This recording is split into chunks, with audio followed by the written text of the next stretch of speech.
हरे कृष्णा। ओम नमो भगवते वासुदेवाय। ओम नमो भगवते वासुदेवाय। ओम नमो भगवते वासुदेवाय। नारायणं नमस्कृतं नरं चैव नरोत्तमं देवीं सरस्वतीं व्यासं ततो जयमुदीरये। नष्टप्रायेषु अभद्रेषु नित्यं भगवत सेवया भगवते उत्तम श्लोके भक्ति भवति नष्टिके। कृष्णाय वासुदेवाय देवकी नंदनाय च नंद गोप कुमाराय गोविंदाय नमो नमः। हरे कृष्णा। श्रीमद् भागवत स्कंद 10 अध्याय 3 तृतीय अध्याय शुरू हलो आज के থেকে। শ্রীকৃষ্ণের জন্ম।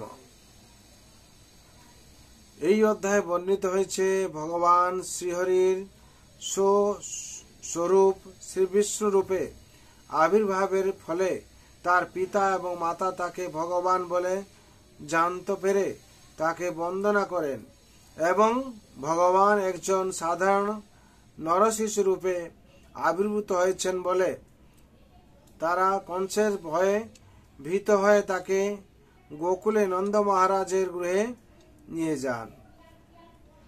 সচিদানন্দ স্বরূপিণী মাতা দেবকী এই জড় জগতের কোনো রমণী নন, তাই ভগবান তার চতুর্ভুজ মূর্তি প্রকট করে যেন তার গর্ভে আবির্ভূত হয়েছিলেন।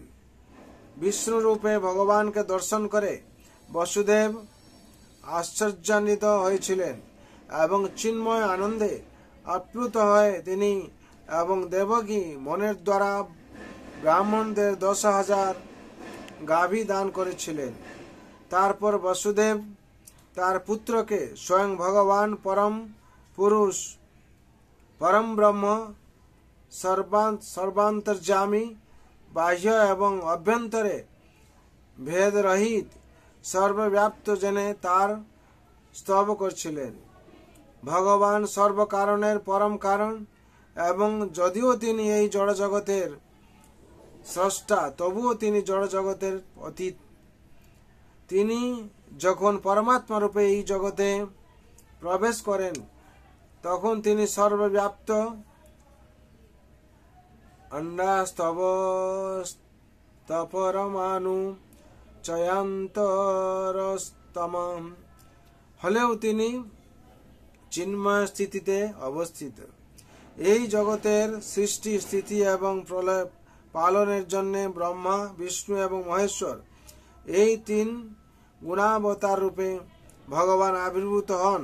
এইভাবে বসুদেব পরমেশ্বর ভগবানের পূর্ণ তত্ত্ব বিশ্লেষণ করে তার স্তব করছিলেন। দেবকীও তার পতির অনুগমন পূর্বক ভগবানের চিন্ময় প্রকৃতি বর্ণনা করে স্তব করছিলেন। কংসের ভয়ে ভীত হয়ে এবং নাস্তিক ও অভক্তরা যাতে তাকে চিনতে না পারে সেই জন্য তিনি ভগবানের কাছে প্রার্থনা করছিলেন তিনি যেন তার চতুর্ভুজ রূপ পরিহার করে একজন সাধারণ নরশিশুর মতো দ্বিভুজ রূপ প্রকট করেন। ভগবান তার অন্য 2 অবতারের কথা বসুদেব এবং দেবকীকে স্মরণ করিয়ে দেন। যখন তিনি তাদের পুত্র রূপে আবির্ভূত হয়েছিলেন তিনি পৃষ্ণিগর্ভ এবং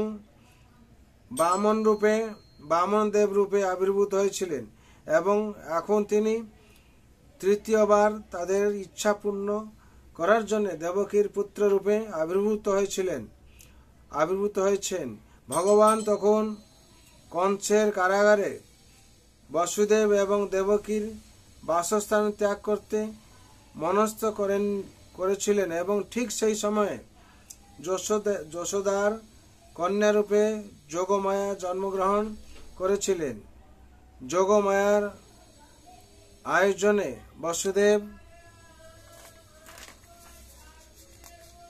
বসুদেব কারাগার ত্যাগ করে কংসের হাত থেকে শিশুটিকে রক্ষা করতে সক্ষম হয়েছিলেন। বসুদেব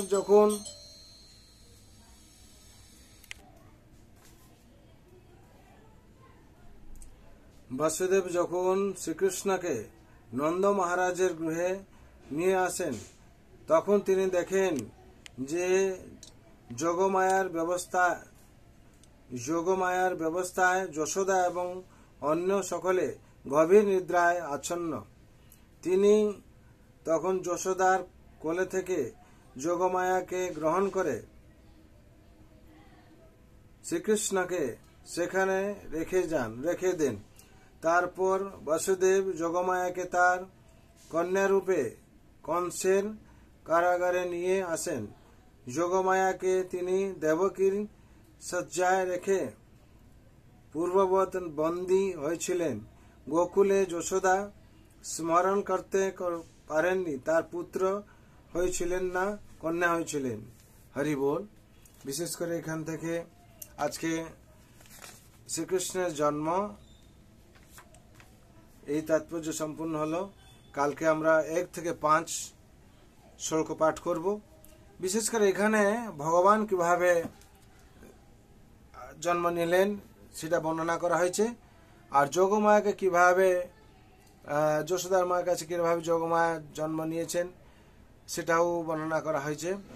ভগবানকে কি করে নিয়ে যাওয়া হলো যশোদা মায়ের কাছে সেটাও বর্ণনা করা হয়েছে। বিশেষ করে এরকম পবিত্র কথা আমরা পরবর্তী আমরা শুনব। নিত্যম ভাগবত সেবায়া, প্রত্যেক দিন যদি আমরা একটু ভাগবত সেবা করি, ভাগবত পাঠ করি, তাহলে আমাদের সার্বিক মঙ্গল হবে, কিংবা শ্রবণ করি। তার জন্য সবার মঙ্গল জন্য, শান্তির জন্য আমি প্রার্থনা করছি ভগবান রাতুল চরণ। সর্ববন্ধু সুখিন সর্বে শান্তি নিরাময় সর্বভদ্রাণি পশ্যন্তু মা কস্য দুঃখ ভাগ ভবেদ। হরে কৃষ্ণ কৃষ্ণ কৃষ্ণ হরে হরে, হরে রাম রাম রাম হরে হরে। जय श्रीमद् भागवत महापुराण की जय, श्रीमद् भागवत गीता यथार्थ की जय, अनंत कोटि वैष्णव भक्त वृंद की जय, जगत गुरु शिल प्रभुपाद की जय, श्री गुरु महाराज की जय। निताय गौर प्रेमानंदे। हरि हरि बोल।